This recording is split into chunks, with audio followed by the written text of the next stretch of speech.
हम खबरें दिखाएंगे आपको देश दुनिया की, राजनीति की, खेल की, क्राइम और अपराध की सभी छोटी बड़ी खबरें।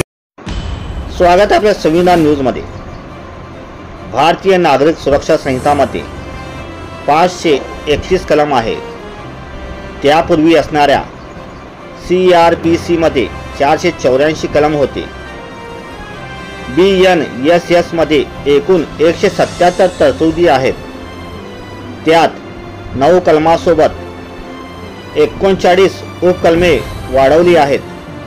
तसेच 44 नवीन स्पष्टीकरण दिली आहे। त्यातील 35 विभागात कालमर्यादा दिली आहे। वेगवेगळ्या कलमाबाबत मोहोळ ठाण्याचे पोलीस निरीक्षक सुरेश कुमार राऊत यांनी सविस्तर माहिती दिली। पहा सविस्तर वृत्त संविधान न्यूज मध्ये।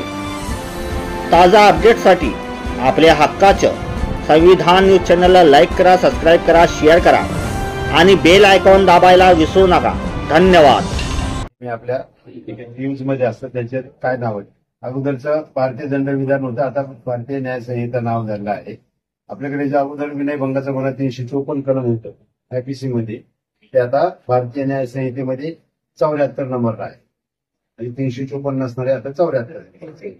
त्याच्यातच मग 354 जे होते आपले त्याच्यात 74, 75, 76, 77, 78 509चा गुन्हा होता, त्याला कलम 79 भारतीय न्याय संहितेमध्ये आणला आहे।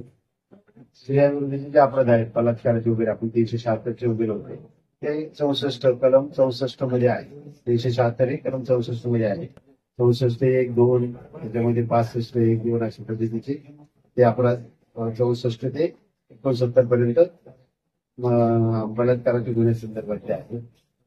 परत 498 जे होतं आपलं लवळीचं ते भारतीय न्याय संहितेमध्ये कलम 85 मध्ये आहे। 85, 86 मध्ये 306 होतं आत्महत्येस प्रवृत्त करणे 108 मध्ये आहे। त्याचप्रमाणे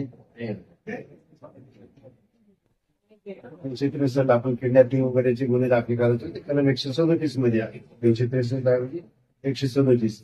मर्डर 302 मध्ये गुन्हा दाखल व्हायचा पूर्व IPC मध्ये, परंतु आजपासून पुढे तो भारतीय न्याय संहितेचे कलम 103 मध्ये दाखल होणार। इस वीडियो को लाइक करें, हमारे चैनल को सब्सक्राइब कर बेल आइकन जरूर प्रेस करें